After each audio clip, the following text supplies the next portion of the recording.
Buenos Aires, amigos, amigas. I'm in Lower West AJIJIC, and I met this nice lady. Her name is Kristen. She's been to Mexico before, but she's relatively new to the lakeside area. She's adopted 2 dogs here, and she's taking Elvis them. And Tino. What are their names? Elvis Elvis? and Valentino. And Tino. Valentino. Okay, So Elvis Tino. and Tino. Okay, and she's going to tell us a little bit more about how she got to Lakeside and why she's here. And she's really enjoying life down here. So would you like to go ahead, Kristen? So I'm really enjoying life down here, and I did a lot of research before deciding on Mexico, and then even more research before deciding on AJIJIC and the Lake Chapala area.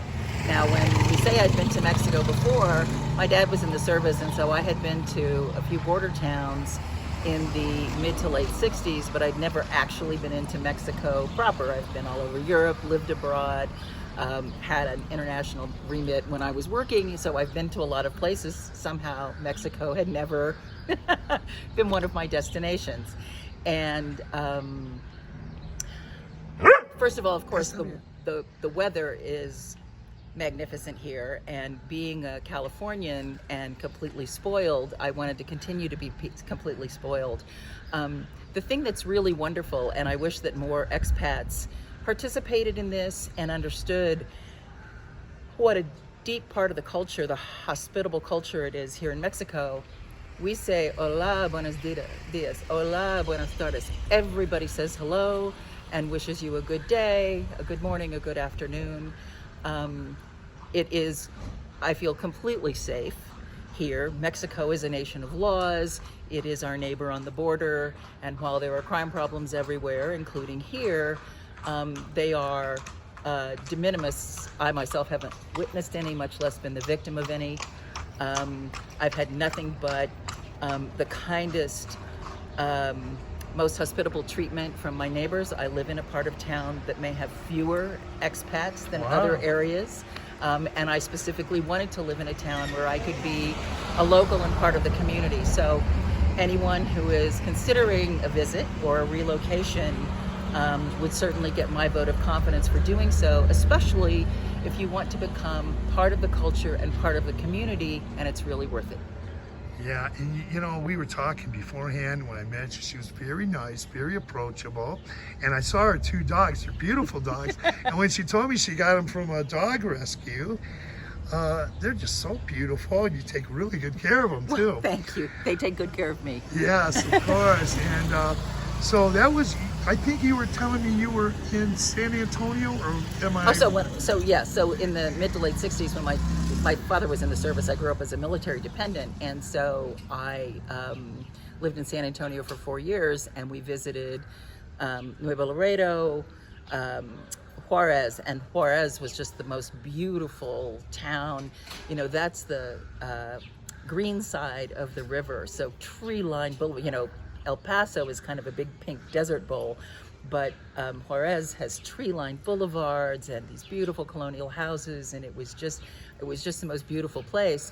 Nuevo Laredo, not so much, and we actually even stopped in Del Rio once, which I was there. Nobody has ever heard of until recently with some of the issues that we've been facing on the border.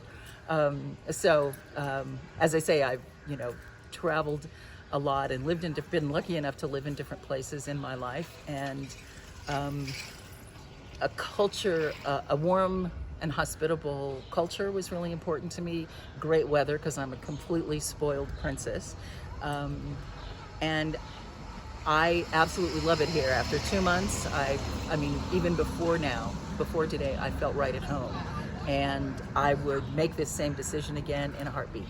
Yeah, and it was nice meeting you, and you tell me that I just knew when I first talked to you, you were here in Mexico somewhere before, and you just told us. But never for any never for any length of time, and never into Mexico proper. So it's been a real pleasure. And the ironic thing is, of course, that when we lived overseas, we would vacation in Spain. Wow. But my work never, ironically, took me back to Spain. And my work never took me into Mexico. I worked with Banamex, but over the phone and in visits that they made to the Bay Area. So as I say, I'm delighted with my decision. I would make it again in a heartbeat, and this is my home now. So I look forward to years of great living.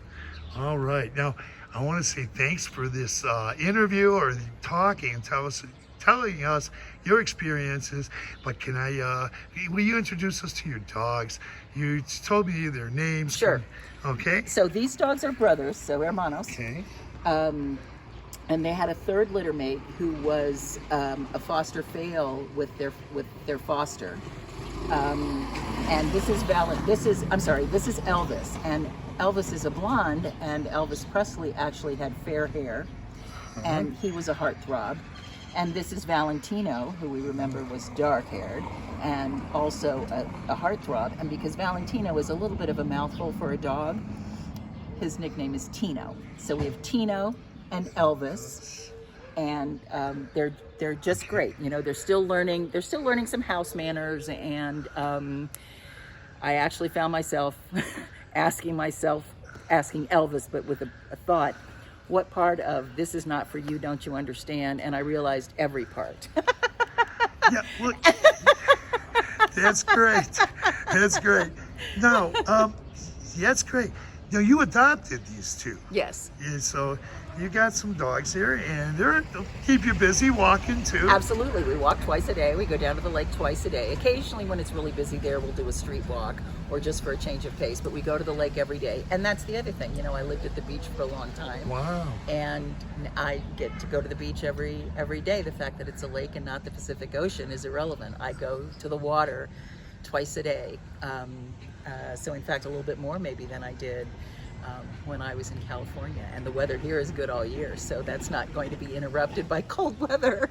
Yes, definitely. And prior to coming here, I always had rescue pets, cats and dogs, and rescue collies were my breed of choice. Here, two things. I knew I wanted to rescue, and while I'm sure that there are purebred rescues probably in Guadalajara and in bigger city areas, here at the lake, that's not an option. So I calculated that it would be a mixed breed dog. I was imagining a dog who was in the sort of 30-pound range, but it turns out that big dogs are a lot harder to adopt, and they stay in rescue for a long time, and in fact are more often placed back in the US and Canada than they are adopted here. So I wanted to adopt these dogs locally because they were in rescue for 6 months, in foster for 6 months. What a heart, man. It's not a heart. You know what? It's a social contract between us, and there's a quid pro quo on both sides. I get as much from them as they get from me. So. Okay, I can get that. Okay, I want to say thank you for sharing your time. Thank you, Chris. And your experiences, because I know when I first met you, I know from talking to you, I knew you were in Mexico before. Although it was a long time ago, I knew you had experience in Mexico. But I lived in Florida, Texas, and California for the majority of my life, and certainly the majority of my U.S. life. So not my childhood. Most of my childhood was elsewhere, but the majority of my U.S. life has been spent in places with strong Hispanic and Mexican cultural roots and exchanges. And so there's a familiarity, even though it was on the other side of the border, it still feels very familiar to me. Okay, I want to say thank you. It was a pleasure meeting you very much. A pleasure to meet you, and thank you for doing this. Anything else? Any final thoughts? No, have a really good day. Buen dia. Okay, all right, adios. Thanks, Chris. Okay, thank you.